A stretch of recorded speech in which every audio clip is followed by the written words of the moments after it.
Hi there. Welcome to the Cloud Security Podcast by Google. Thanks for joining us today. Your hosts here are myself, Timothy Peacock, the Senior PM for Risk Analytics and Cloud Threat in Google SecOps, and Anton Chuvakin, a reformed analyst and senior staff in Google Cloud's Office of the CISO. You can find and subscribe to this podcast wherever you get your podcasts, as well as at our website, cloud.google.com/podcasts. If you enjoy our content and want it delivered to you piping hot every Monday, please do hit that subscribe button. You can follow the show, argue with us, and the rest of the Cloud Security Podcast listeners on our Google Cloud Security community page. Without any further ado, let's turn things over to today's guest. And today our guest is, again, Nelly Porter, Director of Product Management for Cloud Security at Google Cloud. Welcome to the show for the third time, Nelly. Thank you so much, Anton, for having me on the show. It's a very special show for me because my podcast was number one podcast ever recorded for this show. So it's always really, really great fun and honor to be part of your show. That is true. You sort of launched us in the stratosphere, but we want to hear a bit about your story. This is the Security Voices collaboration. So Jai is my co-host today to ask you some fun questions, not only about the technology, it would be quite amazing, but also about your story. So you're doing confidential AI at Google. How did you ended up doing this? What's your story? If I will step back a little bit, Anton. So I started in Google 8 years ago. The time is flying very, very quickly. And again, my first few years in Google was fantastic because it was like a kid in candy store. I was able to touch a lot of fun projects that Google was running back then. Back then, we introduced first ever Titan, our ASIC, that became the history and became so important year later when we explained to the entire world that Google invented and designed a completely new chip and made, again, integrity of the hosts and their identity critical part of our security story. I was also part of team that worked on hardening our hypervisor because our KVM is very special KVM version that ensures that we will not expose unnecessary 100 or maybe 500 types of mouses and their drivers to our cloud customers. So hardening and make it very small from trust perspective is very critical area for me. And from day one, confidential computing was a journey that I started in Google. We had so difficult journey with confidential computing because the whole entire industry was sold on very complicated, quite secure solution that was completely unusable from cloud customers. And I probably been one of these people that advocated that security cannot be accomplished without usability, performance, and scale. And it's exactly where we've finished up when we announced first solution to the market. Since then, we're rolling confidential computing to multiple areas, and no surprise, with AI and ML and Gen AI, there is so much attention on privacy and confidentiality of models and data. So it's fantastic combination, this fantastic opportunity to make this technology very useful in this new era of AI. It's about me. So it sounds like you're having fun still after a good number of years here, right? Absolutely. Those 8 years was complete fun and continue to be fun. And more challenges and more fun areas I, again, acquired since then. So, again, my responsibility actually increased, and now I'm owning encryption end-to-end. Because, Anton, when you're talking to customers and started to talk about confidential environments or confidential AIs, they're not only focusing on this part of the journey, they need to ensure that all of the data, when they bring it to the cloud or store it in the cloud and run workloads, AI-related or not AI-related in the cloud, all of this protected end-to-end. And it's no surprise, encryption in transit encryption and trust with all products related to that, and confidential computing products becoming part of my portfolio. Perfect. So it does sound like it's not just fun, but it's also a larger area of responsibility, at least compared to your previous and pre-previous podcast. So if you try to judge your career in podcast appearances, sounds like you have a lot more responsibility. But I want to switch to the fun topic of confidential compute that we already covered in the past and AI. So I know that during the previous episode, we sort of maybe bothered you a little with questions like, who is the ideal customer? Who is the best customer? So for AI plus confidential compute, what problem does that solve and for what client? If we're talking about AI workloads, we always need to think about its multi-stage story. And customers coming to, again, GCP for different use cases. So irrespectively if it's chatbots or different AI agents they're creating, or they need to summarize some PDF files, so trying to scrap whatever needs to be done from their internal search story. There is huge amount of data involved in all of those stages. And preparing the data for their AI jobs is one of the very complicated and very convoluted story that all of our customers have to go. One very interesting thing that we need to remember, models cannot forget. I think as soon as we realize that, it's becoming so critically important, the value of the proper data. Because if you're putting garbage in, you're getting garbage out. So to be able to process this sensitive data and create these perfect data sets for your AI jobs is the first stage and first confusion that our customers have.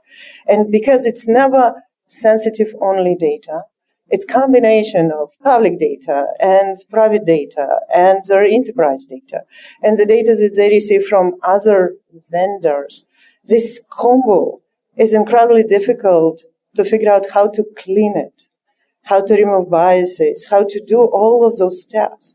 And running it in confidential environments, it's actually incredibly powerful tool for this task because it's bringing privacy first. It means it doesn't matter what is the sensitivity of the data because combined data, the pure data set that they're trying to accomplish, has incredible IP and value for our customers. Step number one. Now, step number two is we're talking about those different customers that have different relationship to the model ownership.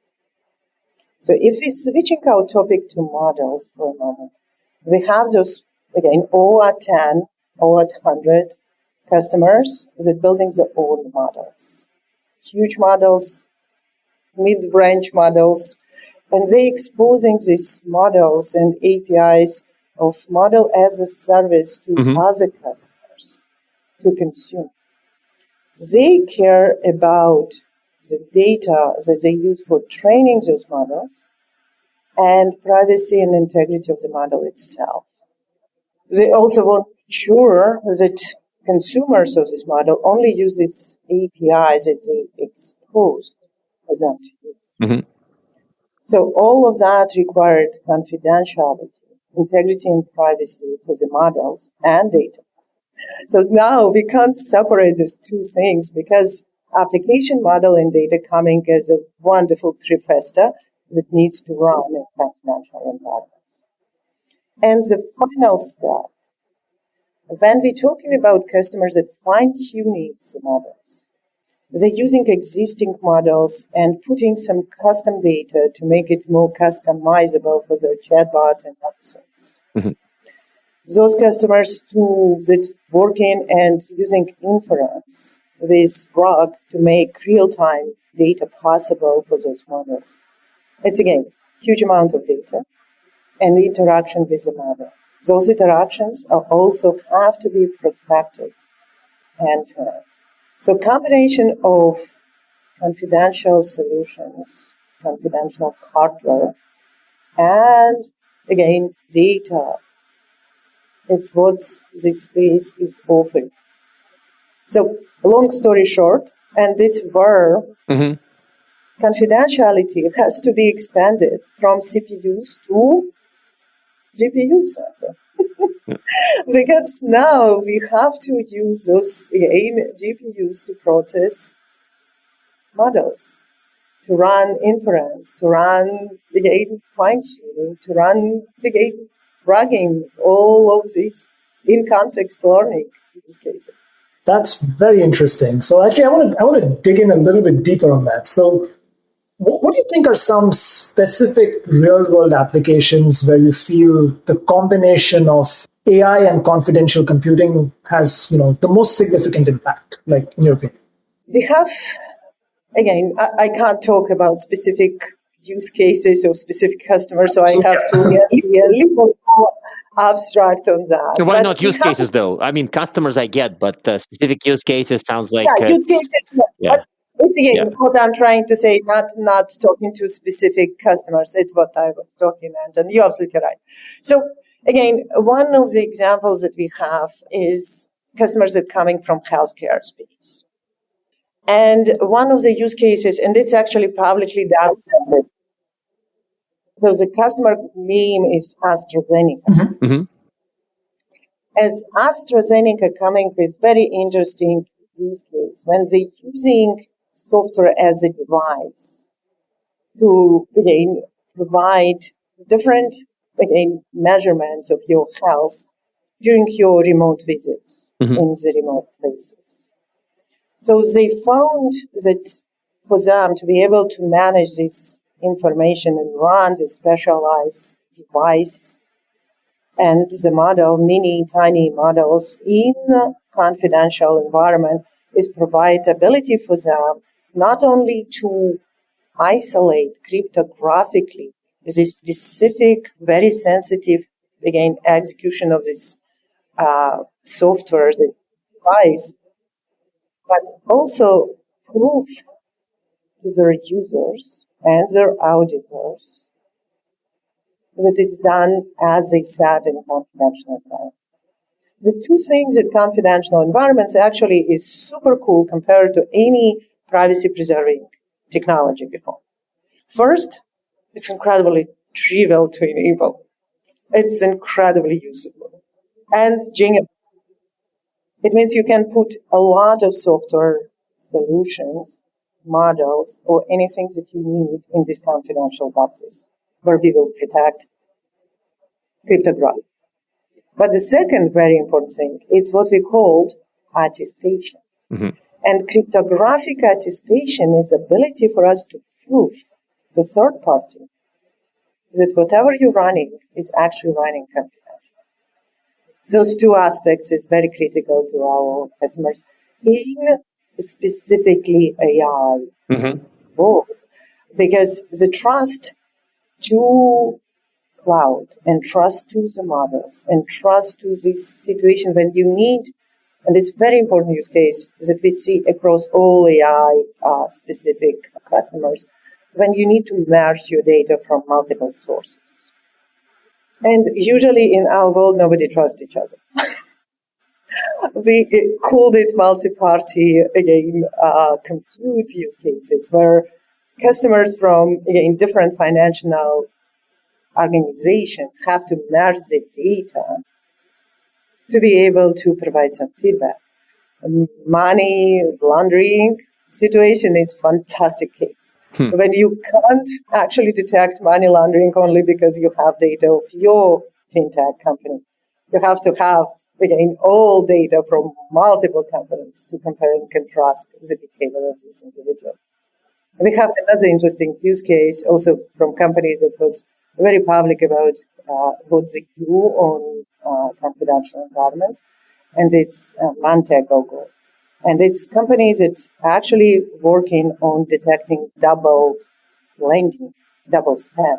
Mm-hmm. When you put, your, for example, a value under different loans that you cannot.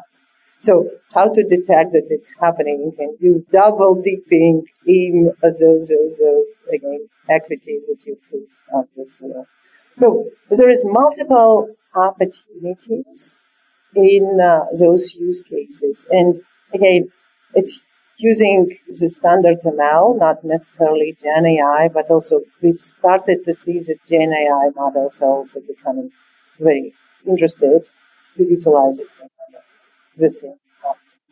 But if these are environments when they have limited trust to the cloud provider, I mean, sorry for being a bit contrarian here, but wouldn't they be better off using Gen AI on premise? Like, if we are trying to use confidential to shield them from us, wouldn't on-prem be an option then, right? Why is cloud plus confidential plus AI is a better answer than AI on-premise? LLM on-prem. You can run an LLM on-prem, right? They can do open source, so open weights LLM, and just like dump it on servers.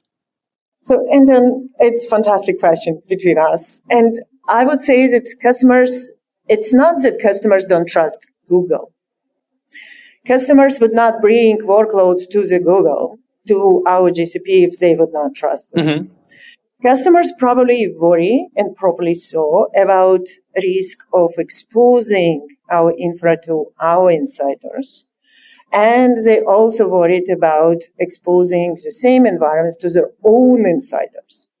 It's the risk. It's the threat modeling that they have in mind. And as less as they need to trust, as less software and access they have to tolerate or accept risk, is better for us and is better for customers. And it's so interesting that you're putting this, because I had this conversation again and again, internally and externally. Mm-hmm. And the feedback is, if customers would not trust Google as a company, they never would come to Google as a company with their sensitive workloads. So it's point number one. Point number two, AI and ML was running everywhere.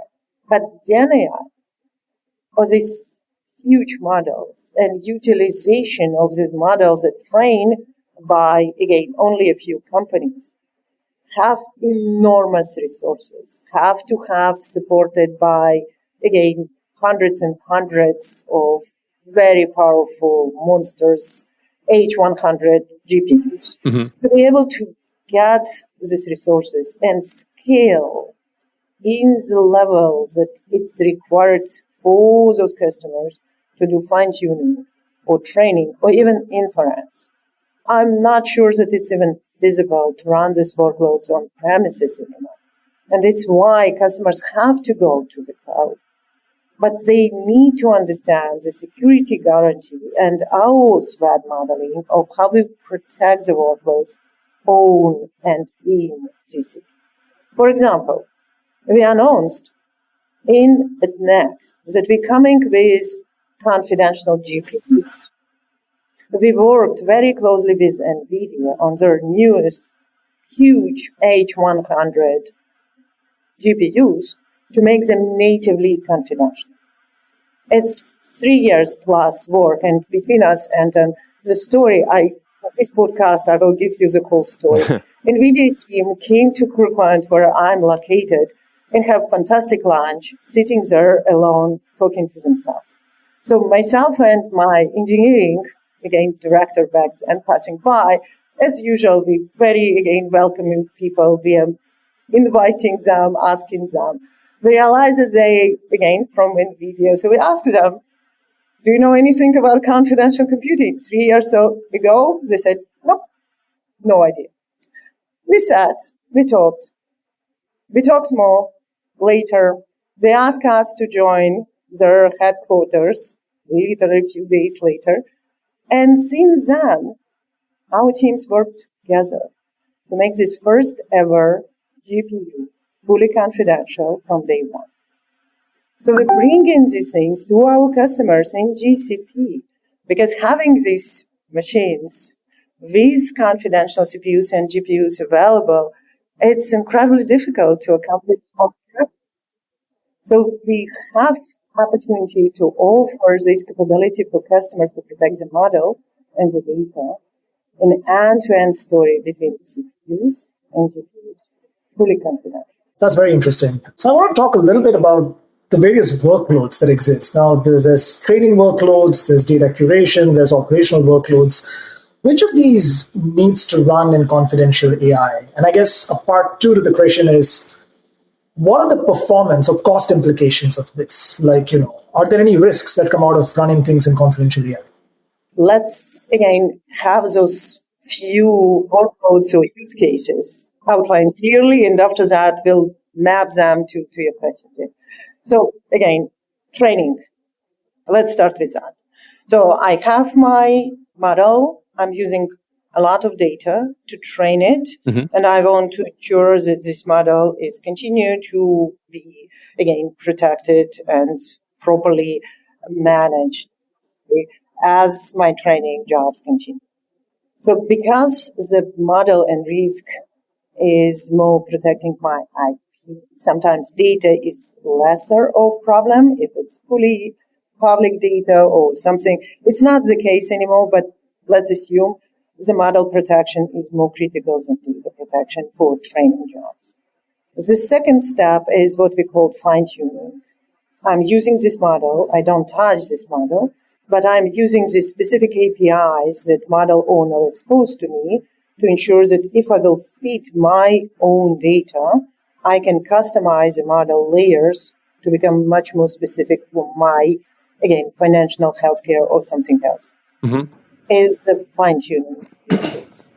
The third use case is inference with in-context learning, or RAG, we called it, when you're trusting your model to answer properly the questions that your users might send to you for your chatbots or your summarization task, etc.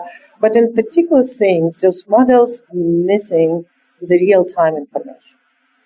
For example, in Gemini Cloud Assist, something that Google offered and announced it next, the knowledge of our recent confidential GPU is not yet in Gemini.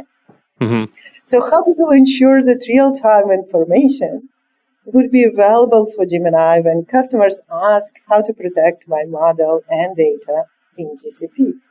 So in this model, we use what we call a RAG to do in-context learning and ingest some additional information from our public documentation or to address customers' needs to help them with proper deployment, proper solution, proper way to deploy their workloads to GCP. So it's what we call in-context learning or RAG-based inference. And the fourth area is basic inference. Again, the users that utilizing the chatbots and all other models to send you queries and receive the responses. So in every single step on the way, when we're talking about training, fine-tuning, RAGing, or in-context learning, there's a different thread model exists and different risks involved. As I said, training, I'm mostly worried about IP of the model because I'm spending millions of dollars to train this model. In my fine-tuning, I'm worried about both, like confidentiality of data, because to customize this model, I need to use very specialized data. Specifically, again, some of that may be public, as it happened with us, but again, when company is building this customized model for their internal search, there's a lot of very sensitive, again, data has to be done. And as I said, models can't forget. So now you need to ensure that model and data is protected. The third, RAG situation, or in context learning. In this case, RAG data is important and have to be protected because it's what real-time information you are feeding into the model together with the context. Again, depending on your history and your window, context window, maybe the sensitivity or necessity to keep it in memorized by model is not as high, depending on how you configure what your application is doing. But in multiple cases, we've seen customers want to have what we call multi-turn communication. And it means models have to remember the next words, the next things. and models can't forget. So now the model and the data has to be protected. And the last case, when I'm sending my query and asking model to answer my very sensitive question, those queries and responses is important. So if we can run model and data in confidential environments, we would be able to provide solutions for all of those different use cases. But then, as you said properly, what is the price tag? Nothing is free. So the price tag from performance and latency. And I think, again, definitely additional work is required to do additional encryption and decryption of traffic, because communication between CPU and GPUs have to be encrypted on the wire on this PCI Express bus. Yeah. So additional work needs to be done on encryption, decryption, and additional HBM, your high band memory, needs to be used to be able to accomplish that. So it's some, again, performance impact. Performance impact really means somebody spending money on this. I think that it's kind of like somebody's wallet is leaking dollars or euros or whatever other currency, right? Absolutely. Performance is always equal cost. Yeah, it's total TCO. It's never only, again, I'm slightly delaying my response to you in your model. It's money, because you need more hardware, more resources to be able to process the same thing. Yeah. So, again, when we talk to customers, confidentiality and privacy guarantees that we provide together with attestation, the feedback that we received, again, under 10%, we will be okay. Over 10% is more that we would be able to suffer. Would be a debate, right? When if some VM or some container or whatever stack processing this would cost, instead of X plus 10%, I will suffer. Yes, we have a deal or we have a discussion. But if it's, I don't know, double, then there's no deal. We'd rather figure it out on-prem or absolutely not solve the problem, or basically take some other path to success rather than the confidential stack. Well, that makes sense. And I think, to me, I don't want to hold you to this, but I vaguely recall in the very early days of confidential compute that even 25% was not uncommon. So does it mean that we improved the tech, or something improved, something became better here, right? Everything is improving. Life is getting better. But excellent. Sometimes it's what we do for a living. But sometimes we compare and contrast orange to apple. And what I mean by that, we know that in confidential environments, CPU only, CPU, GPU doesn't matter. We have to spend time on encryption, decryption space.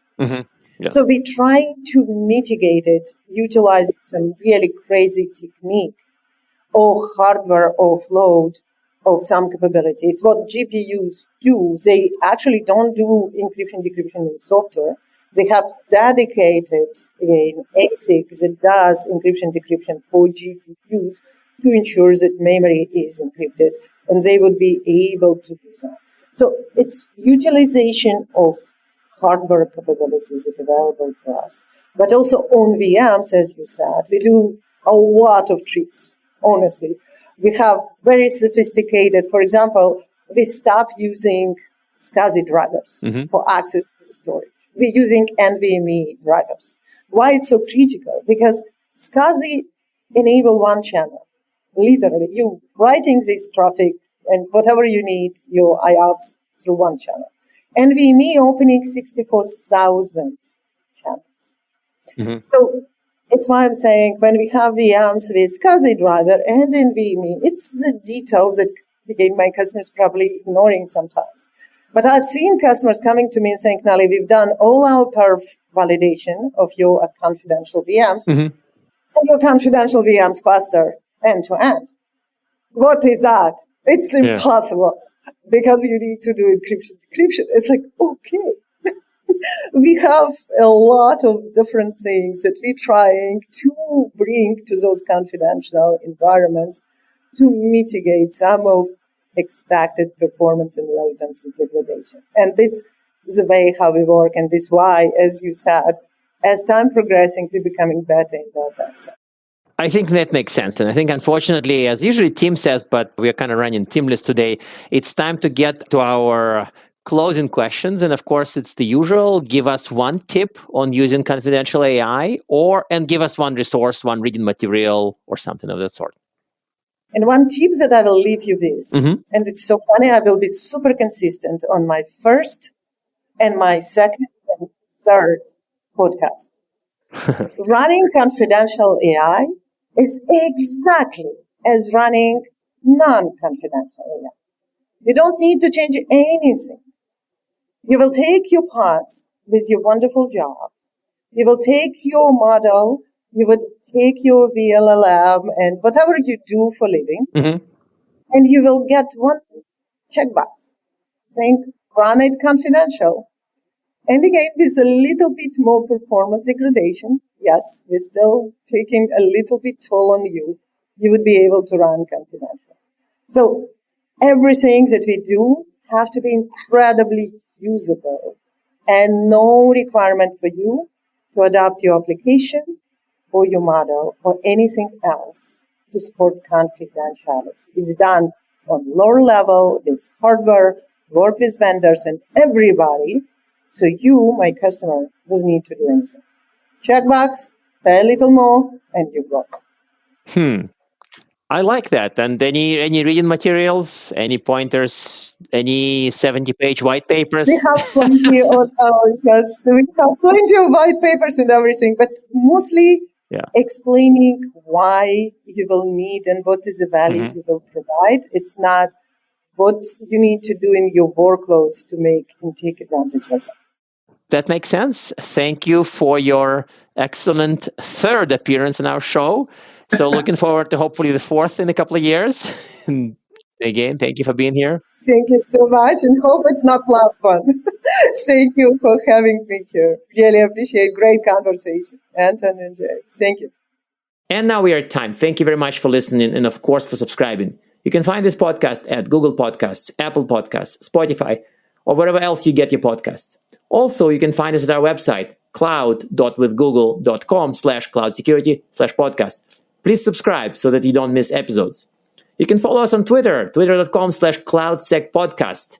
Your hosts are also on Twitter at Anton_Chuvakin and _Tim Pico. Tweet at us, email us, argue with us, and if you like or hate what we hear, we can invite you to the next episode. See you on the next Cloud Security Podcast episode.